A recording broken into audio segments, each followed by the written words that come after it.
உலகெங்கிலும் நடக்கும் முக்கிய நிகழ்வுகளை குறுஞ்செய்தி வடிவத்தில் தெரிந்து கொள்ள ஆதன் செயலியை டவுன்லோட் செய்யுங்கள். ஆதன் செயலியை டவுன்லோட் செய்ய டிஸ்கிரிப்ஷனில் உள்ள லிங்கை கிளிக் செய்யவும்.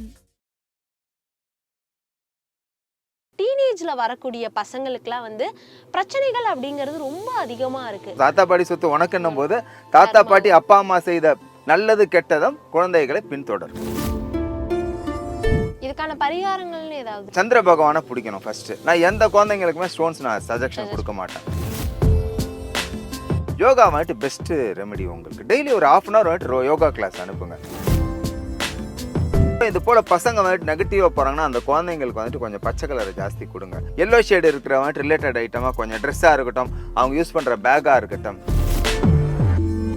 செட்டிப்புண்ணியம் கோயில் வந்துட்டு படிப்புக்கு ஜாஸ்தி மார்க் வாங்கணும். ஏன்னா பாதி பசங்க எக்ஸாம் முன்னாடி போறது மார்க் வாங்கணும் தான் கிடையாது. செட்டிப்புண்ணியம் போயிட்டு வந்தீங்க அப்படின்னீங்கனாலே இந்த கர்மா குறையறதுக்கு என்ன மாதிரியான விஷயங்கள் பண்ணணும்? 2 விதமான அன்னதானம் வந்துட்டு ரொம்ப முக்கியமான அன்னதானம். ஃபர்ஸ்ட் தயிர் சாதம், அதுக்கு அடுத்து லெமன் ரைஸ். குழந்தைங்களுக்கு வந்துட்டு மீன் வாங்கி வீட்டில் வை. மனசையே மாற்றக்கூடிய அமைப்பு இருக்கிற ஒரே பொருள் வந்துட்டு மீன் தான். ஆதன் ஆன்மீகம் நேயர்களுக்கு ஷாம்லாவின் அன்பு கலந்த வணக்கங்கள். முக்கிய தகவல்களை குறுஞ்செய்தி வாயிலாக தெரிந்து கொள்ள ஆதன் செயலியை டவுன்லோட் பண்ணுங்க. அதற்கான லிங்க் இந்த வீடியோக்கு கீழே டிஸ்கிரிப்ஷன்ல இருக்கு. நம்ம ஆதன் ஆன்மீகத்துல ஆன்மீகம் சம்பந்தப்பட்ட பல கேள்விகளுக்குமே தினம்தோறும் ஒவ்வொரு வகைகள பதில்களை பார்த்துக்கிட்டு இருக்கோம். அந்த வகையில நம்மளோட சேனல்ல தொடர்ந்து நிறைய பதிவுகளை கொடுத்துக்கிட்டு இருக்கக்கூடிய பால உபாசகர் ஜோதிடர் கார்த்திக் அவர்கள் தான் இன்னைக்கு நம்ம கூட இணைஞ்சிருக்கிறாரு. இவர்கிட்ட நிறைய சுவாரஸ்யமான விஷயங்களை பேச போறோம். வணக்கம் சார். வணக்கம் மேடம். எப்படி இருக்கீங்க? நானும் ரொம்ப நல்லா இருக்கேன். நிறைய பேருக்கு இப்ப இருக்கக்கூடிய ஒரு பிரச்சனை அப்படின்னா கர்மா அப்படிங்கிறது. அதையும் தாண்டி இந்த டீனேஜ்ல வரக்கூடிய பசங்களுக்குலாம் பிரச்சனைகள் அப்படிங்கிறது ரொம்ப அதிகமா இருக்கு. அதுக்கு காரணம் ஃபர்ஸ்ட் என்னது சார்? கண்டிப்பா மேடம். என்ன அப்படின்னீங்கன்னா முந்தி இருந்த அந்த இது வந்துட்டு இப்போ எந்த குழந்தைங்க கிட்டையும் கிடையாது. அப்போ என்ன அப்படிங்கன்னா ஆசிரியர்கள் கிட்ட வந்துட்டு கண்ட்ரோல் இருந்தது. அப்போ இப்போ ஆசிரியர்கள் கிட்ட வந்துட்டு கண்ட்ரோல் கிடையாது. அது ஒரு பழமொழியே கூட சொல்லுவாங்க. இப்போ ஆசிரியர்கிட்ட பெரம்பு இருந்ததுன்னா காவல்துறையினர்கிட்ட பெரம்பு வேண்டாம் அப்படின்னு சொல்லிட்டு. ஏன் அப்படிங்கன்னா அங்கேயே வந்துட்டு நம்மளை வந்துட்டு பக்குவப்படுத்தி எடுத்துகிட்டு வந்துடுவாங்க. எப்போ வந்துட்டு ஆசிரியர்கள் வந்துட்டு கண்டிக்கக்கூடாது தண்டிக்கக்கூடாதுன்னு ஒரு சட்டம் மாறிச்சோ அன்னிலேருந்து இளைஞர் சமுதாயத்துக்கு வந்துட்டு கொஞ்சம் இவங்க கொஞ்சம் சரகடிக்கிற பறவை ஆட்டம் தான் ஆயிட்டாங்க. அது பர்டிகுலராக பார்த்தீங்க அப்படின்னு கேட்டிங்கன்னா முக்கால்வாசி இதுதான். ஆசிரியர்கள் வந்துட்டு கொஞ்சம் பொறுப்பெடுத்து திருப்பி கொஞ்சம் வந்துட்டு அந்த ஒரு சில மாற்றத்தை எடுத்துகிட்டு வந்து அவங்க கையில் ஒப்படைச்சோம் அப்படின்னீங்கன்னா இந்த மாணவர்களோட ஒரு சின்ன இதுக்கு வந்துட்டு ஒரு சீர்திருத்த மாட்டம் ஒரு நல்ல ஒரு மறு அமைப்பு வந்துட்டு வாழ்வு கண்டிப்பாக கிடைக்கும் அவங்களுக்கு. இப்போ டீனேஜ்னு சொல்லக்கூடிய இந்த 13 to 19 வயதுக்குள்ள இருக்கிற மாணவர்களுக்கா இருக்கட்டும் மாணவிகளுக்கா இருக்கட்டும், அவங்க சந்திக்கிற பிரச்சனைகள் அப்படிங்கிறது அதிகமா இருக்கு. அவங்களோட வயதுல இந்த மாதிரி பிரச்சனைகள்லாம் நம்மளோட சந்ததியில நம்ம பார்த்துருப்போமா அப்படின்னு கேட்டா கண்டிப்பா கிடையாது. ஆனா இப்ப இருக்கவங்களுக்கு மட்டும் இந்த மாதிரியான பிரச்சனைகள் ஏன் வருது? இது நல்ல அருமையான கேள்வி மேடம். இது ஏன்னா ஃபர்ஸ்ட் ஏன் கிடையாது இப்போ ஏன் இருக்கு அப்படின்னு கேட்டிங்கன்னா ஃபர்ஸ்ட் எல்லாத்துலேயுமே வீட்டில் பார்த்தீங்கன்னா ஒரு ரெஸ்ட்ரிக்ஷன் இருக்கும். வீட்டில் ரெஸ்ட்ரிக்ஷன் அப்படிங்கிறதோட ஸ்கூல்லேயே ரெஸ்ட்ரிக்ஷன் இருக்கும். நான்லாம் நிறைய அடி வாங்கியிருக்கேன். நல்ல எல்லா டீச்சர்ஸ்கிட்டையும் அடி வாங்கியிருக்கோம் நான். அப்போ இன்றைக்கி குழந்தைங்கிட்ட அது கேட்டிங்கன்னா கிடையாது. இன்றைக்கி டீச்சர்ஸ் ஷோல்டரில் கை போடுற அளவு தான் இருக்காங்க இன்றைக்கி பசங்க ஸ்டூடெண்ட்ஸு. அதுவும் பர்டிகுலராக பார்த்தீங்கன்னா நீங்கள் கரெக்டாக கேட்டிங்க, இந்த டீனேஜ் 13 to 19 தான் அந்த டீனேஜ்னு சொல்லுவாங்க. என்ன அப்படிங்கன்னா அவங்களுக்கு ஃபஸ்ட்டு மனதாலே அவங்களுக்கு நிறையா மாற்றங்கள் வரும். ஃபஸ்ட்டு ஹார்மோன் மாறும். ஃபஸ்ட்டு உங்களுக்கு ஹார்மோன் மாறும். இன்னொன்று என்ன அப்படின்னீங்கன்னா அவங்க அந்த பருவத்தை நெருங்குறாங்க. உங்களுக்கு அந்த 13 to 14 15 அப்படின்னும் போது அவங்களோட அந்த மென்டாலிட்டி டிஃப்ரெண்ட்டாக இருக்கும். அதுக்கு முன்னாடி பக்குவப்பட்டிருக்கும். அந்த பக்குவத்தை தாண்டி வெளியில் வரணும்னு பார்க்குறாங்க. அது எல்லாருக்குமே நடக்க ஒரு இயல்பு தான் அது. அப்போ இந்த டைம் அவங்க என்னத்தை கேர் எடுக்கணும்னு கேட்டிங்கன்னா ஃபஸ்ட்டு பெற்றோர்கள் கேர் எடுத்துக்கணும்.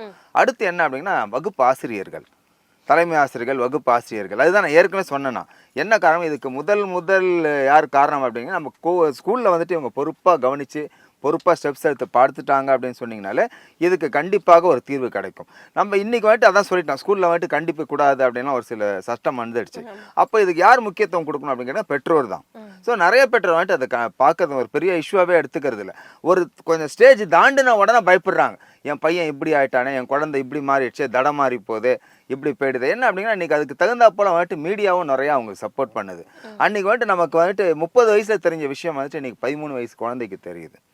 Social media. ஸோ செல்ஃபோன் வந்துட்டு ஒரு பெரிய பாதிப்பு கொடுக்குது. ஸோ அந்த செல்ஃபோனை வந்துட்டு ஒரு சிலர் நீங்கள் வீட்டில் கொடுக்கும்போது கூட ஒரு சில வந்துட்டு ஆப் வந்துட்டு டவுன்லோட் பண்ண முடியாதபடி ஒரு சில விஷயங்கள் அவங்க வந்துட்டு கண்காணிக்கணும். பெற்றோர்களும் கண்காணிக்கணும், ஆசிரியரும் கண்காணிக்கலாம். ஆசிரியர்கள் வந்துட்டு நம்ம வந்துட்டு சட்டம் வந்துட்டு அவங்க திட்டக்கூடாது, தண்டிக்கக்கூடாதுன்னு தான் சொல்கிறாங்களே தவிர கண்காணிக்கக்கூடாதுன்னு சொல்லலை. ஸோ இதுக்கு வந்துட்டு பொறுப்பு என்னன்னு கேட்டிங்கன்னா, முதல் பொறுப்பு வந்துட்டு பெற்றோர்கள், அடுத்த பொறுப்பு பள்ளிக்கூடங்கள் தான் முக்கியமாக. கண்டிப்பா. இப்போ ரீசெண்ட் டைம்ல வந்து நம்ம அதிகமா கேள்விப்படுற விஷயங்கள் என்னன்னா கர்மா அப்படிங்கிற ஒண்ணு. பிள்ளைங்கள் இவ்வளவு கஷ்டப்படுறாங்க அப்படின்னா அது பெற்றோருடைய கர்மா தானா? ஆமாம் மேடம், இது வந்துட்டு கர்மா வந்துட்டு கண்டிப்பாக பிளே ரோல் பண்ணும். ஏன் அப்படிங்கன்னா ஏதோ ஒரு பழமொழி சொல்லுவாங்க, இந்த சட்டியில் இருந்தால் தான் அகப்பையில் வரும் அப்படின்னு சொல்லிட்டு. ஸோ நம்ம ஜீனில் என்ன கொஞ்சம் இருக்கோ அந்த வந்துட்டு லைட்டாக கொஞ்சம் இருக்க தான் செய்யும் ட்ரேஸ் எல்லாமே. இப்போ மருத்துவத்துறையாக இருக்கும், உங்கள் முப்பாட்டம் வந்துட்டு மருத்துவராக இருக்கான், இவர் மருத்துவராக இல்லைனா கூட அந்த மருத்துவ சம்மந்தப்பட்ட இதில் வந்துட்டு இவர் கொஞ்சம் தீவிரங்க ஒரு இன்வால்மெண்ட் ஜாஸ்தி வந்துட்டு அது அந்த இதில் மேலே பற்று இருக்கும் இவருக்கு. அப்போ இதுக்கு என்ன அப்படின்னா இந்த 5ஆம் இடம் வந்துட்டு பூர்வ புண்ணியஸ்தானம், புத்திரஸ்தானம்னு பேர். இந்த இடத்துல வந்துட்டு கொஞ்சம் பாதிப்பு இருந்தது அப்படின்னு சொன்னால் கொஞ்சம் கண்டுபிடிக்கலாம். அதே போல் இதுக்கு இன்னொன்று என்ன அப்படின்னு கேட்டிங்கன்னா, இவங்க குழந்தையோட ஜாதகத்தில், பையனோட ஜாதகத்தில் வந்துட்டு இந்த சந்திரன் புதன் எல்லாம் சொல்லுவோம் பாருங்க, இந்த சந்திரன் புதன் சுக்கிரன் இவங்கெல்லாம் வந்துட்டு பாசிட்டிவான கிரகங்கள் கூட இருந்தால் பிரச்சனை கிடையாது. நெகட்டிவான கிரகங்கள் கூட இருந்ததுன்னா கண்டிப்பாக பாதிப்பு உண்டாகும். ஆனால் இதுக்கு என்னன்னு கேட்டிங்கன்னா, கண்டிப்பாக இதுக்கும் கர்மா வந்துட்டு இம்பார்ட்டன்ட் ரோல். பேரண்ட்ஸ்க்கு அடுத்து கர்மா வந்துட்டு தன்னோட குழந்தைக்கு ஃபாலோ ஆகும். அப்படியே இப்போ நம்ம எப்படி சிம்பிளாக சொல்கிறோம், தாத்தா பாட்டி சொத்து எனக்குன்னு சொல்கிறோம்ல, தாத்தா பாட்டி சொத்து உனக்குன்னும் போது தாத்தா பாட்டி அப்பா அம்மா செய்த நல்லது கெட்டதும் குழந்தைகளை பின்தொடரும். இப்போ வந்து நம்ம பிள்ளைகளுக்கு இந்த மாதிரி நிறைய பிரச்சனைகள் வருது, இந்த மாதிரி அவங்க தப்பான வழிகளில் போறாங்க அப்படிங்கும் பட்சத்துல அவங்களுடைய ஜாதகத்துல கிரக கோளாறுகளுமே அமைவது உண்டு தானே? கண்டிப்பா மேடம், கிரகத்தை வச்சு நீங்க கண்டுபிடிச்சலாம். இப்போ பேரண்ட்ஸ் என்ன நிறைய தப்பு பண்றாங்கன்னா, இந்த ஒரு ஸ்டேஜ் போய் ஒரு பிரச்சனை வந்துட்டு வந்த உடனே தான் அந்த பையனை அவங்க மானிட்டர் பண்ண ஆரம்பிக்கிறாங்க. பெற்றோர்கள் தவறு, நீங்கள் முன்னாடியே மானிட்டர் பண்ண ஆரம்பிங்க. ஏன் அப்படின்னா கை எல்லாம் மீறி போனால் நீங்கள் அந்த பையனை பிடிச்சிங்கன்னா ஆல்ரெடி அவன் ஏதோ ஒரு விஷயத்துக்கு அடிக்ட் ஆகிட்டு இருப்பான். என்ன அப்படிங்கன்னா இன்றைக்கி எல்லா விஷயமும் ஈஸியாகவே கிடைக்கிது உங்களுக்கு. இன்னொன்று இன்ஃப்ளூயன்ஸ், அதாவது ஒரு பழமொழியே சொல்லுவாங்க, உன் நண்பன் யார் என்று சொல்லு, நீ யார் என்று சொல்கிறேன். புரியுதுங்களா? அப்போ இன்ஃப்ளூயன்ஸ், இந்த பசங்க கூட யார் பழகுறாங்க டெய்லி வாட்ச் பண்ணுங்க பெற்றோர்கள். நீங்கள் பண்ண கர்மா மட்டும் இதுக்கு காரணம் கிடையாது, உங்களோட கவனிப்பு ரொம்ப ரொம்ப ரொம்ப முக்கியம் உங்களுக்கு. ஸோ அந்த கர்மா மட்டும் இம்பார்ட்டன்ட் ரோல் ப்ளே பண்ணாது, இந்த குழந்தைகளோட ஜாதகமும் வந்துட்டு ப்ளே பண்ணணும். அது ஏற்கனவே சொன்ன பாருங்க, இவரோட அந்த குழந்தைங்களோட ஜாதகத்தில் புதன் சந்திரன் சுக்கிரன் இவங்கெல்லாம் பகை வீட்டில் இருந்தாங்க, கெட்டு போயிருக்காங்க அப்படின்னு சொன்னீங்கன்னா இந்த குழந்தைங்களுக்கு ஒரு சில இன்ஃப்ளூயன்ஸ், சின்ன சின்ன பழக்கங்கள், அதாவது காதல் அப்படிங்கிறது கிடையாது. ஏன்னா அந்த வயசில் ஒரு காதல் வந்துட்டு நம்ம ஒத்துக்க முடியாது, பெரிய காதல்லாம் சொல்ல முடியாது. தீய பழக்கங்களுக்கு போய்ட்றாங்க இப்போ இருக்கிற சமுதாய. புரியுது, நிறைய பழக்கங்கள், ஏன்னா ஈஸியாகவும் கிடைக்க ஆரம்பிச்சிடுச்சு. இப்போ நம்ம நிறைய பார்க்குறோம், நீங்களும் பார்ப்பீங்க, எல்லா மீடியாவில் பார்க்குறோம், பேப்பரில் பார்க்குறோம், இதில் பார்க்குறோம், எல்லா விஷயமும். ஏன்னா நிறைய இளைஞர்கள் வந்துட்டு தவறான பாதையில் தான் ட்ராவல் பண்ணுறாங்க. இதுக்கு காரணம் வந்துட்டு கிரக கோளாறு மட்டும் கிடையாது, பேரண்ட்ஸோட கவனிப்பில்லை, கர்ம பலன், அதுக்கு அடுத்து என்ன அப்படிங்கன்னா கிரக கோளாறு. இப்போ வந்து இந்த மாதிரியான கிரகங்கள் வந்து ஒன்று சேர்ந்தாலோ இல்லை ஜாதகத்துல இந்த கிரகங்கள் வலுத்தாலோ இந்த மாதிரி இவங்களுடைய குழந்தைகளுடைய குணாதிசயங்கள் மாறும், அவங்களுக்கு பிரச்சனைகள் ஏற்படுத்துற வகையில தான் அந்த விஷயங்கள்லாம் அமையும். அப்படின்னா அது எந்தெந்த மாதிரியான கிரகங்களா இருக்குமே? மெயின் வந்துட்டு ஒரு குழந்தை வந்துட்டு புதனும் சந்திரனும் நல்லா இருந்தாலே போறோம் மேடம். அந்த குழந்தை வந்துட்டு கொஞ்சம் முக்காவாசி தெளிவா, அது எந்த ஒரு நெகட்டிவ் பிளானட்டு கூடயும் சந்திரன் தனியா இருந்தாலும் போறோம், புதன் தனியா இருந்தாலும் இந்த குழந்தை வந்துட்டு பயப்பட வேண்டாம். ஓரளவு கண்டிப்பாகவே எந்த ஒரு மனத்தடுமாற்றமும் இல்லாமல் போயிடும். அதே இந்த கிரகங்கள் வந்துட்டு நெகட்டிவான பிளானட், ராகு கூட, செவ்வாய் கூட, சனீஸ்வரர் கூட, சந்திரன் சனீஸ்வரர் கூட, ராகு இது போல் சந்திரன் கூட, இது ராகு புதன் கூட இருந்தா அப்படின்னீங்கன்னா இவங்க கொஞ்சம். அதே போல் சுக்கிரனும் கெட்டு போயிடக்கூடாது. சுக்கிரனும் கெட்டு போச்சுன்னா கெட்டு போன பகையோட வீட்டில் இருப்பார் உங்களுக்கு. அப்போ சுப பார்வை இருந்ததுன்னா தப்பிச்சிருவாங்க. சுப பார்வை இல்லை அப்படிங்கன்னா இந்த குழந்தைங்களுக்கு வந்துட்டு மனது வந்துட்டு ஆக்சுவலாக ட்ராவலிங் யார் முக்கியமானவன்னு கேட்டிங்கன்னா மனோகாரகன் சந்திரன். அடுத்து நாலேஜுக்கு யார் அதிபதினு கேட்டிங்கன்னா இவர் மனோகாரனா தான் சிம். யார் வந்துட்டு மெமரி கார்டுன்னு கேட்டிங்கன்னா புதன் பகவான் தான் மெமரி கார்டு. இது நிறைய பேர் ஒத்துக்க மாட்டாங்க, புதன் தான் மெமரி கார்டு. இந்த புதன் கரெக்டாக இருந்தாலே மூளை நரம்புக்கு அதிபதி அவர் தான்.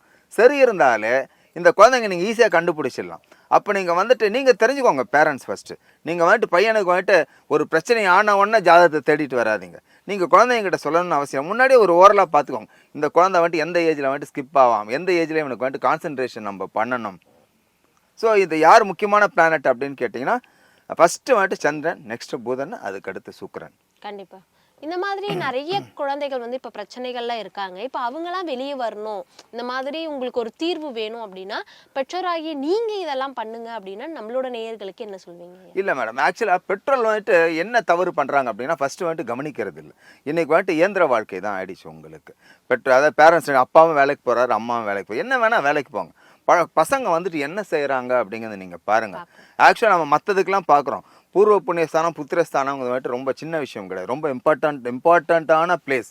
இவங்க என்ன நினச்சிக்கிறாங்க, அதில் வெறும் வந்துட்டு குழந்தை பாக்கியம் இருக்கா இல்லையா, நமக்கு வந்துட்டு எப்படி எந்த டைப்பில் இது பிறக்கும், நம்ம என்ன கர்மா ஃபேஸ் பண்ணுறோம், இவ்வளோ தான் நினச்சிக்கிறாங்க. கிடையாது. நீங்கள் எவ்வளோக்கு எவ்வளோ வந்துட்டு முன்னாடியே ஒரு ஓரலாக, ஆக்சுவலாக ஃபஸ்ட்டெல்லாம் சொல்லுவாங்க ஒரு 7 வருஷம் முன்னாடி ஜாதகம்லாம் பார்க்கக்கூடாது அப்படின்னு. பார்க்கலாம், உங்களுக்கு வந்துட்டு ஒரு 9 வயசு 10 வயசு ஆனாலே இப்போல்லாம் ஜாதகம் பார்க்கலாம். ஏன் அப்படின்னா நீங்கள் ஒரு வாட்டி பார்த்தீங்கன்னா தான் உங்களுக்கு ஒரு சில விஷயங்கள் வந்துட்டு புலப்படும். நீங்கள் வந்துட்டு நம்ம கையை விட்டு அவன் போனதுக்கப்புறம் நீங்கள் தேடிட்டு வரீங்க பிரச்சனைன்னு சொல்லிட்டு. ஸோ நம்ம முழுதாக எந்த விஷயத்துக்கும் தீர்வு கொடுக்க முடியாது, ஆனால் தடுக்கலாம். ஸோ இதுக்கு யார் மெயினாக ஏற்கனவே சொல்லிட்டேன். இந்த போல் சந்திரன், புதன், சுக்கிரன் இவங்கெல்லாம் வந்துட்டு ரொம்ப இம்பார்ட்டண்ட்டானவங்க. இந்த பிளானட்ஸ்லாம் நல்லா இருந்தது, குரு இவங்கெல்லாம் நல்லா இருந்தாங்க அப்படின்னு சொன்னாலே, குரு பார்வை இருந்தாலே போகிறோம். இப்போ இந்த பிளானட் வந்துட்டு ஒரு சில விஷயம் நெகட்டிவ் இருந்தால் கூட குரு பார்வைப்படுதுன்னா கொஞ்சம் அப்படி அவங்க லைட்டாக தடங்கள் வந்தால் கூட மேலே வந்துடுவாங்க. ஆனால் குரு பார்வையும் அந்த இடத்துல இல்லை அப்படின்னு சொன்னீங்கன்னா இது கொஞ்சம் சிக்கலான ஒரு தீர்வு தான். இதுக்கான பரிகாரங்கள்னு ஏதாவது இருக்கா? இருக்கு மேடம். சந்திர பகவானை பிடிக்கணும் ஃபர்ஸ்ட், அதுக்கு புதன் வித்யாபகாரம். ஏன்னா பசங்க எப்படின்னு குழந்தைங்கன்னு சொன்னீங்கனால நான் எந்த குழந்தைங்களுக்குமே ஸ்டோன்ஸ் நான் சஜஷன் கொடுக்க மாட்டேன், எந்த குழந்தைங்களுமே கொடுக்கறதில்ல. ஏன்னா மிஞ்சி போய் காலேஜ் இந்த சிஏ, ICWA, நம்ம IAS அது போல் படிக்கிறாங்க யாரான்னு கேட்டிங்கன்னா அவங்களுக்கு நான் சஜஷன் கொடுப்பேன். பசங்க அப் டு 12th மட்டும் நான் எந்த ஸ்டோனும் ரெஃபர் பண்ண மாட்டேன். அதை மீறி ரொம்ப அவங்க கொஞ்சம் மனநல பாதிப்பு இருக்குது, இல்லை ரொம்ப வீக்காக இருக்காங்கன்னா டாலர் சொல்லுவேன். ஒரு $3 ஸ்டோன் இல்லைனா வந்துட்டு எம்ரால்டு டாலர் போடுங்க அப்படின்னு. இப்போ இவங்க கையால் என்ன பண்ணலான்னு கேட்டிங்கன்னா சந்திரனை வந்துட்டு கும்பிட்றது ரொம்ப விசேஷம். ஸோ சந்திர பிரகாரம் அது இதுக்கு பெஸ்ட்டு தீர்வு என்ன அப்படின்னு கேட்டிங்கன்னா, மற்ற நாள் கோயிலுக்கு போகிறாங்களோ இல்லையோ, வெள்ளிக்கிழமை இவங்க கோயிலுக்கு போய் எதனா ஒரு அம்மனை பார்க்கலாம். அதே போல் புதனுக்கு நான் ஏற்கனவே சொல்லியிருப்பேன், புதனுக்கு வந்துட்டு பரிகாரம் வந்துட்டு ஈஸியான பரிகாரம், திருநங்கைகளுக்கு உதவி பண்ணலாம். திருநங்கைகளுக்கு உதவி பண்ணுறதுனால இவங்களுக்கு அந்த நாலேஜ் வந்துட்டு இன்னும் டெவலப் ஆகும், தவறான பாதைக்கு போக மாட்டாங்க. அதே போல் தசாநாதன் வந்துட்டு ரொம்ப இம்பார்ட்டன்ட். ஃபஸ்ட்டு குழந்தைங்களுக்கு வந்துட்டு வெறும் ஜாதகத்தை மட்டும் பார்க்காதீங்க, இவங்களுக்கு வந்துட்டு நெகட்டிவ் தசை நடக்குதான்னு பாருங்கள். ஏன்னா லைட்டாக இவங்களுக்கு கொஞ்சம் இருந்தால் கூட நெகட்டிவ் தசை நடந்தது, புத்தி நெகட்டிவாக இருக்குது, பிளானட்டும் கொஞ்சம் நெகட்டிவாக இருக்குது அப்படின்னீங்கன்னா கொஞ்சம் ஆட்டி படைச்சிடுவார். குழந்தைங்களை எங்கே டைவர்ஷன் பண்ணுவார்னா ஃபஸ்ட்டு படிப்பில் தான் டைவர்ஸ் பண்ணுவார். அதுக்கு அடுத்து தீய பழக்கங்கள், தீய பழக்கம்னா தீய இன்ஃப்ளூயன்ஸ், நட்பு. ஸோ தயவு செய்து இது மூலயமா நான் சொல்லிக்கிறேன், குழந்தைங்களை வந்துட்டு டெய்லி அட்லீஸ்ட் ஒரு 1/2 hour 1 hour ஆனால் அவங்க மேலே வந்துட்டு ஒரு கவனம் செலுத்துங்க. ஸோ பரிகாரங்கள் நிறையா இருக்குது. நான் ஏற்கனவே சொன்ன பாருங்க, சந்திரனை பிடிக்கலாம், புதனை பிடிக்கலாம், நீங்கள் கோயிலுக்கு போயிட்டு வரலாம், எல்லா கோயிலுக்கும் ஆஞ்சநேயரை பிடிக்கலாம், நரசிம்மரை பிடிக்கலாம். உங்களுக்கு இந்த குழந்தைங்களோட இதுக்கு நரசிம்மர் வந்துட்டு குழந்தைங்கள் பரிகாரத்துக்கு உகந்தவர் யாருன்னு கேட்டிங்கன்னா நரசிம்மர் தான் உங்களுக்கு. அவர் லக்ஷ்மி நரசிம்மர்லாம் உடனடி பரிகாரம் கொடுப்பார். ஸோ இதுதான் அவங்க சின்ன சின்ன விஷயங்கள் பார்த்து பண்ணும்போது மாற்றம் ஆகிட்டு கண்டிப்பாக வரும். இப்போ இந்த மாதிரி நிறைய பிரச்சனைகள் இருக்குது அப்படிங்கிற பட்சத்தில் பெற்றோர்கள் வந்து என்ன பண்ணலாம், அவங்களுடைய மனதை வந்து எந்த மாதிரியான விஷயங்களை செலுத்தலாம்? ஆக்சுவலாக ஃபஸ்ட்டு என்ன அப்படின்னா, இன்றைக்கி இருக்கிறதுல பெஸ்ட்டு பசங்களுக்கு என்ன இருக்கோ இல்லையா மேடம், மெடிடேஷன், யோகா வந்துட்டு பெஸ்ட்டு ரெமெடி. உங்களுக்கு டெய்லி ஒரு 1/2 hour வந்துட்டு யோகா கிளாஸ் அனுப்புங்க. இன்றைக்கெலாம் வந்துட்டு நிறைய பேர் ஃப்ரீயாகவே பண்ணி தராங்க, ஒரு ஸ்கூல்லேயே கூட ஃப்ரீயாக செஞ்சு தராங்க. இன்றைக்கி பெஸ்ட்டு என்ன அப்படிங்கன்னா, மனதை வந்துட்டு ஒருநிலைப்படுத்தினாலே தவறான பாதைக்கு போகாது. இவங்களுக்கு நெகட்டிவான பிளானட் அந்த இடத்துல இருந்ததுன்னா கூட யோகா பண்ணும்போது த்ரூ மெடிடேஷன் பண்ணும்போது, யோகா மெடிடேஷன் தியானம், இந்த 2 ஆட்டம் அபரிதமான மருந்து வந்துட்டு எதுவுமே கிடையாது. ஸோ இந்த 2 விஷயங்கள் இவங்க வந்துட்டு கண்டினியூவாக பண்ணாங்கன்னா கண்டிப்பாக இந்த ஒரு சில தவறுகள்லேருந்து ஈஸியாக குழந்தைங்களை வந்துட்டு மீட்டு எடுத்துகிட்டு வந்துடலாம். நம்ம சொல்லுவோம் கர்மா வந்துட்டு ஜாஸ்தி, எந்த கர்மாவாக இருந்தாலும் என்ன இருந்தாலும் சரி, நம்ம கரெக்டாக கேர் எடுத்து பண்ணோன்னா அந்த பாதையை வந்துட்டு அவங்களுக்கு மாற்றி நேர்மையான பாதையில் வந்துட்டு அவங்க ட்ராவல் பண்ணுறதுக்கு செய்யலாம். அப்போ இந்த பசங்களை என்ன பண்ண சொல்லுங்கள் அப்படின்னீங்கன்னா, நம்ம கல் தான் போடக்கூடாதுன்னு சொல்லியிருக்கோம் இவங்களுக்கு, புரியுதுங்களா உங்களுக்கு? பச்சை சம்மந்தமான வஸ்திரங்கள் போடலாம். புதனுக்கு பச்சை சம்மந்தமான வஸ்திரங்கள், பச்சை ஸ்கேல் யூஸ் பண்ணுறது, பச்சை கலர் பென் யூஸ் பண்ணுறது புதனுக்கு. ஏன் அப்படின்னா இதுக்கெல்லாம் ஒரு ப்ராஸ்பரிட்டின்னு பேர், செழுமையான ஒரு இது உங்களுக்கு பச்சைங்கிறது ஒரு மகத்துவம் நினைஞ்சது. ஸோ இது போல் பசங்க வந்துட்டு நெகட்டிவாக போகிறாங்கன்னா அந்த குழந்தைங்களுக்கு வந்துட்டு கொஞ்சம் பச்சை கலரை ஜாஸ்தி கொடுங்க, ஒயிட் கலரை ஜாஸ்தி கொடுங்க. நீங்கள் எல்லோ ஷேடு இருக்கிற வந்துட்டு ரிலேட்டட் ஐட்டமாக கொஞ்சம் ட்ரெஸ்ஸாக இருக்கட்டும், அவங்க யூஸ் பண்ணுற பேக்காக இருக்கட்டும், அவங்க யூஸ் பண்ணுற பெண்ணாக இருக்கட்டும், இதெல்லாம் வந்துட்டு அவங்க வந்துட்டு கண்டிப்பாக போடலாம். அதே போல் வந்துட்டு நம்ம மறைமல் நகர் அந்த இதுக்கிட்ட கோயில் ஒன்று இருக்குது, செட்டி புண்ணியம் கோயில்னு சொல்லிட்டு. அது கேள்விப்பட்டிருப்பீங்க, எல்லாருமே கேள்விப்பட்டிருப்போம் செட்டி புண்ணியம் சொல்லிட்டு. இது வந்துட்டு குழந்தைங்கள் வந்துட்டு நிறைய பேர் நினச்சிக்கிறாங்க செட்டி புண்ணியம் கோயில் வந்துட்டு படிப்புக்கு ஜாஸ்தி மார்க் வாங்கணும், ஏன்னா பாதி பசங்க எக்ஸாம் முன்னாடி போகிறது மார்க் வாங்கணும் தான். கிடையாது. செட்டி புண்ணியம் போயிட்டு வந்தீங்க அப்படின்னீங்கனாலே ஒழுக்கம். ஒரு மனித குழந்தைக்கு வந்துட்டு ஒழுக்கம் ஆட்டோமேட்டிக்காக வந்துருச்சுனால எல்லா விஷயத்துலையுமே அந்த குழந்தை வந்துட்டு பாஸ் ஆகிட்டு வந்துடும். ஸோ இது தடுமாற்றமாற ஏஜ் என்ன அப்படின்னு கேட்டிங்கன்னா இந்த 13 to 19 வயசு தான். ஸோ அந்த டைம் வந்துட்டு அந்த குழந்தைய நீங்கள் என்ன பண்ணுங்கன்னா டைட்டாக என்கேஜ் பண்ணிவிடுங்க. உங்களை விளையாட விட வேண்டாம்லாம் நான் சொல்லலை. உங்களுக்கு எப்பயுமே வந்துட்டு ஒரு ப்ராவர்பே இருக்குது உங்களுக்கு, idle mind is devil's place. மனிதன் வந்துட்டு சும்மா இருக்க மைண்டு தான் என்னென்னத்தையோ தோணும் யோசிக்கும் உங்களுக்கு. ஸோ இந்த பர்டிகுலர் ஸ்டேஜில் அந்த குழந்தை இன்றைக்கி எவ்வளோ கேம்ஸ் எல்லாம் வந்துடுச்சு. நீங்கள் வந்துட்டு அவுட்டோர் கேம்ஸ் கிடையாது, இன்றைக்கி இன்டோர் கேம்ஸ்லாம் நிறையா வந்துடுச்சு, நிறைய பேர் ஃபேமாக ஆகிட்டாங்க உங்களுக்கு. ஸோ அதிலெல்லாம் க்ரேஸ் இருக்குது. ஸோ அப்போ உங்கள் குழந்தைங்களை வந்துட்டு டைவர்ட் பண்ணி அது போல் விஷயத்தில் இன்வால்வ் பண்ணுங்கள். ஒரு இன்டோர் கேம்ஸில் இன்வால்வ் பண்ணுங்கள், யோகாவுக்கு அனுப்புங்க, மெடிடேஷன் அனுப்புங்க. மெடிடேஷன்லாம் அதான் சொல்லிட்டேன் வேர்ல்டுலேயே பெஸ்ட் ரெமெடி. இது எல்லாமே இந்தியாது. இன்றைக்கி வேர்ல்டு பூரா பண்ண ஆரம்பிச்சிட்டோம் யோகாவும் மெடிடேஷனும். உங்களுக்கு தியானம்னு சொன்னாலே இந்தியா தான், சித்தர்கள், முனிவர்கள், ஞானிகள், மகான்கள். ஸோ இன்றைக்கி வந்துட்டு வந்துட்டுன்னு கேட்டிங்கன்னா இந்தியாவாக தான் இன்றைக்கி வேர்ல்டு பூரா பண்ணுறான். நம்ம நாட்டுக்காரன் வந்துட்டு எல்லாத்தையும் இப்போ நாளுக்கு நாள் இழந்துட்டு வராங்க அவங்களுக்கு. ஸோ குழந்தைங்க ஃபஸ்ட்டு டைம் என்ன அப்படின்னா நீட்டாக காலையில் எழுந்த உடனே எல்லா பசங்களையும் குளிக்க சொல்லுங்கள். ஃபஸ்ட் குளிச்சுட்டு அழுக்கு துணி போடாமல் இருந்தாலே பாதி பிரச்சனைகள் வந்துட்டு வராது. அதே போல் அவங்களை கண்காணிக்கிறது. நம்ம வந்துட்டு இந்த வயசில் வந்து அவங்களுக்கு பிடிக்கவும் முடியாது, ஏன்னா இது வந்துட்டு அவங்க மாறலை. அந்த 13 to 19 வயசில் வந்துட்டு உடல் மாற்றங்கள் வரும், கண்டிப்பாக ஹார்மோன் மாற்றங்கள் வரும். ஸோ அப்போ வரும்போது அந்த பசங்க வந்து நம்மக்கிட்டே கொஞ்சம் பேரண்ட்ஸ்கிட்டே கொஞ்சம் விலகி வருவாங்க ஒரு சில விஷயத்த. நீங்கள் அப்போ அவங்க விலகி போனால் நீங்கள் விலக விடாதீங்க, ஏன்னா அப்போ நீங்கள் விலகி போகிறதுனால தான் அவன் இன்னொரு இடத்த நாடி போகிறான் அந்த குழந்தை. கரெக்டுங்களா? நீங்கள் விலகி போகாதீங்க. அப்போ நீங்கள் ஷோல்டரில் போட்டு இன்னும் கொஞ்சம் அரவணைங்க. அதே போல் வந்துட்டு நவகிரகத்தை வந்து சுத்த சொல்லுங்கள். நம்ம வந்துட்டு இந்த கிரகம் தான் அந்த கிரகம் தான் கிடையாது. காலங்கள் கிரகங்களின் கைகளில். இவங்க எந்த கிரகம் அவனுக்கு பிடிக்குதோ, எந்த கோயில் பிடிக்குதோ அந்த கோயிலுக்கு போகலாம். நான் இன்னொன்று சொன்னேன் உங்களுக்கு, இந்த செட்டி புண்ணியம் கோயில். செட்டி புண்ணியம் மாதிரி நீங்கள் வெறும் மார்க் வாங்கிறதுக்கு மட்டும் நினச்சிக்காதீங்க. உங்கள் வாழ்க்கையை ஒழுங்குமுறைப்படுத்தி நல்ல நேர்பாதையில் வந்துட்டு ட்ராவல் பண்ணுறதுக்கும் செட்டி புண்ணியம் வந்துட்டு ரொம்ப விசேஷமான கோயில் உங்களுக்கு. ஸோ இந்த குழந்தைங்க அங்கே போயிட்டு வந்தாங்க அப்படின்னீங்கனாலே கொஞ்சம் இந்த ஒரு நேர்மையான பாதையில் வந்துட்டு ட்ராவல் கண்டிப்பாக பண்ணுவாங்க. இப்போ நிறைய பேருக்கு வந்து இருக்கக்கூடிய ஒரு பிரச்சனை அப்படின்னா இந்த கர்மா அப்படிங்கிறதா. இந்த கர்மா குறையறதுக்கு என்ன மாதிரியான விஷயங்கள் பண்ணலாம் சார்? ஆக்சுவலாக மேடம், சாபம் அப்படின்னு நம்ம ஏற்கனவே சொல்லுவோம் உங்களுக்கு, நிறைய வாட்டி சொல்லியிருப்போம். இதுக்கு எல்லாத்துக்குமே காரணம் பூர்வ புண்ணிய ஸ்தானம், புத்திர ஸ்தானம் தான் உங்களுக்கு. அப்போ பேரண்ட்ஸ் என்ன பண்ணுறாங்க அப்படின்னா ஒரு ஸ்டேஜ் மட்டும் வந்துட்டு பசங்களை வந்துட்டு ஸ்கூலில் சேர்த்துருக்கோம், படிக்க வச்சுருக்கோம், ஃபீஸு கட்டுறோம், இவ்வளோ தான் நினைக்கிறாங்க. கரெக்டுங்களா? அந்த பையனை வந்துட்டு ஒரு சில family very less percentage, average percentage கூட கிடையாது, வெரி லெஸ் பர்சன்டேஜ் தான் பையனை மானிட்டர் பண்ணுறாங்க. ஒரு கோலோட வச்சுருக்காங்க, ஆம்பிஷன், என் பையன் இந்த டாஸ்க்கை வந்துட்டு அச்சீவ் பண்ணணும், இந்த கோலை அச்சீவ் பண்ணணும். பாக்கி பேரண்ட்ஸுக்கெலாம் அந்த இது கிடையாது. உங்களுக்கு என் பையன் ஒரே ஒரு ஓவர் கான்ஃபிடென்ட், இவன் போக மாட்டான், செய்ய மாட்டான், யாரும் போக மாட்டான், செய்ய மாட்டான்ல. நீங்கள் யாரையுமே கண்டுக்காமல் இருந்தால் எல்லாருமே போவாங்க, எல்லாருமே தடுமாற்றம் வருவாங்க. ஸோ இந்த பர்டிகுலர் ஏஜில் மட்டும் நீங்கள் ஒரு கண்காணிங்க, அவங்ககிட்ட ஒரு அன்பு செலுத்துங்க. நீங்கள் அதே போல் பரிகாரம் நீங்கள் சொன்னீங்க பாருங்கள், இந்த பூர்வ புண்ணிய ஸ்தானம், புத்திரஸ்தானம், உங்கள் கையால் கைங்கரியம் பண்ணுங்கள். அன்னதானம் வந்துட்டு பெஸ்ட்டு உங்களுக்கு எப்போயுமே.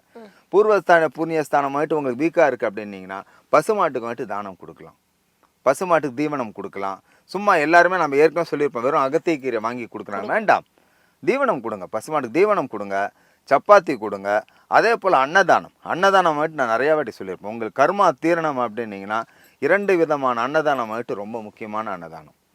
ஃபஸ்ட்டு தயிர் சாதம், அதுக்கு அடுத்து லெமன் ரைஸ். இது கொடுக்கும்போது வெறுமை கொடுக்காதீங்க, ஒரு வாட்டர் பாட்டிலோட கொடுத்துருங்க. ஏன்னா நீர் வந்துட்டு எப்பயுமே வந்துட்டு இன்றியமையாத விஷயம். உங்களுக்கு தானத்திலே சிறந்தது வந்துட்டு நீர் தான். உங்களுக்கு அடுத்து தான் உணவு வரும் உங்களுக்கு, காற்று, நீர், அதுக்கப்புறம் தான் உணவு. ஸோ யாருக்கு நீங்கள் அன்னதானம் கொடுத்தாலும், அதுவும் பர்டிகுலராக நீங்கள் இந்த கர்மாவுக்கு கொடுக்கறது வந்துட்டு லெமன் ரைஸ், தயிர் ரைஸ் கொடுக்குறது ரொம்ப விசேஷம். பசுமாட்டுக்கு சொன்னேன், பசுமாட்டுக்கு தீவனம் கொடுக்கலாம் நீங்கள். அதே போல் நம்ம இது சொன்னோம் பாருங்கள், வாட்டர், தண்ணி வந்துட்டு வாங்கி கொடுங்க.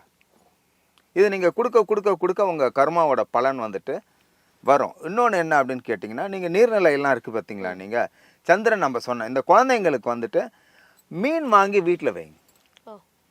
மீன் வந்துட்டு நீங்கள் நினைக்கிறா போல கிடையாது, மனசையே மாற்றக்கூடிய அமைப்பு இருக்கிற ஒரே பொருள் வந்துட்டு மீன் தான். மீன் வந்துட்டு மாட்டிரும். நீங்கள் அப்படிலாம் மீனுக்கு தீவனம் போடுங்க. எல்லா குளத்துலையும் இருக்கும், கோயில் குளத்துலாம். இந்த குழந்தைங்களை விட்டு அவங்க கையால் வந்துட்டு மீனுக்கு தீவனம் போட சொன்னீங்கனாலே இந்த குழந்தை வந்துட்டு படிப்பில் வந்துட்டு முன்னேறிடுவோம். ஏன்னா மீன் நீர் எல்லாம் யாரோட ஆதிக்கம் அப்படின்னு கேட்டிங்கன்னா சந்திரனோட ஆதிக்கம். ஸோ இவங்க எவ்வளோக்கு எவ்வளோ மீனுக்கு உணவளிக்கிறாங்களோ, இல்லை உங்களால் மெயின்டைன் பண்ண முடியும்னா வீட்டில் வந்துட்டு ஒரு சின்ன ஃபிஷ் டேங்க் வளங்க. ஃபிஷ் டேங்க் வந்துட்டு வெறும் வாஸ்து மட்டும் கிடையாது. நிறைய பேர் நினச்சிப்பாங்க வாஸ்துன்னு கிடையாது. நீங்கள் சந்திரனோட ஆதிக்கம் வீட்டில் நீர் வந்துட்டு டேங்க்கில் வச்சு மீன் வளர்த்திங்கனாலே அந்த வீட்டில் வந்துட்டு எல்லாம் ப்ரில்லியண்ட்டாக இருப்பாங்க. நம்புவீங்களா? உண்மை. மீனுக்கு வந்துட்டு எவ்வளோக்கு எவ்வளோ நீங்கள் ஆகாரம் போடுறீங்களோ, உங்கள் குழந்தைகள் எவ்வளோக்கு எவ்வளோ மீனுக்கு ஆகாரம் போடுறாங்களோ, அந்த குழந்தைகள் தவறான வழியில் போகாமல் படிப்பில் சிறந்து விளங்கும். இதுக்கு வந்துட்டு ஈஸி அண்ட் பெஸ்ட் பரிகாரம் வந்துட்டு எங்கேயுமே கிடையாது. வீட்டில் வந்துட்டு சிலர் நினைப்பாங்க, சிலர் சொல்லுவாங்க நாங்கள் வெஜிடேரியன் சார், விளக்க மாட்டோம். வேண்டாம், எல்லாம் நிறைய கோயில் குளத்தில் மீன் இருக்குது, அதுக்கு பொறி வாங்கி போடுங்க. பொறி வாங்கி போடுறது ரொம்ப விசேஷம். மீனுக்கு எல்லா கடையும் குளந்தாலே அங்கே பக்கத்தில் பொறி கடை இருக்கும். ஸோ மீனுக்கு நீங்கள் தீவனம் போடுங்க, உங்கள் பையன் வந்துட்டு ப்ரில்லியண்ட்டாக மாறுவான், கண்டிப்பாக மாறுவான். அவர் கையாலையும் போட சொல்லுங்கள், நீங்களும் போடுங்க, அவர் கையாலையும் போட சொல்லுங்கள். ஆனால் வீட்டில் மீன் தொட்டி, மீன் வளர்க்குறது அபரிதமான செல்வம் மட்டும் கிடையாது, மன அமைதி. சந்திரன் வந்துட்டு அந்த இடத்துல உட்காருவார் வந்து. ஸோ அதனால் மீனை வந்துட்டு சின்ன விஷயமா நினைக்காதீங்க. நம்ம மீன்னா நம்மளால் வந்துட்டு வெறும் சாப்பிட்றது தான் நினச்சிப்பாங்க. புரியுதுங்களா? மீன் வீட்டில் எடுத்து வந்து வைங்க, சின்ன டேங்கில் குழந்தைங்களுக்கு ஒரு பழக்கப்படுத்துங்க. உங்கள் குழந்தைய மைண்டு டைவர்ட் ஆகும். ஸோ மீன் வீட்டில் வளர்க்குறது வந்துட்டு ஒரு அருமையான விஷயம். அந்த வீட்டில் இருக்கவங்க எல்லாருமே ப்ரில்லியண்ட்டாக இருப்பாங்க. கண்டிப்பாக சந்திரன் அந்த இடத்துல அந்த வீட்டில் வந்துட்டு கோலேந்து நிற்பார். கண்டிப்பா சார். நிறைய விஷயங்கள் வந்து பெற்றோர்களுக்கான நிகழ்ச்சி இது அப்படிங்கிற மாதிரி நிறைய விஷயங்களை இன்னைக்கான நேர்காணல்ல நம்மளோட நேயர்களுக்காக ஷேர் பண்ணியிருந்தீங்க. ரொம்பவே நன்றி. நன்றி மேடம். பாலா உபாசகர் ஜோதிடர் கார்த்திக் அவர்களிடம் ஜோதிட ஆலோசனை பெற விரும்பினால் நீங்கள் 9566363971 என்ற எண்ணிற்கு வாட்ஸ்அப்பில் உங்களுடைய பெயர் மற்றும் தங்கள் தற்போது வசிக்கும் ஊரை எங்களுக்கு டைப் செய்து அனுப்பவும். உங்களுக்கு வாட்ஸ்அப் மூலமாகவே பதில் அனுப்பப்படும்.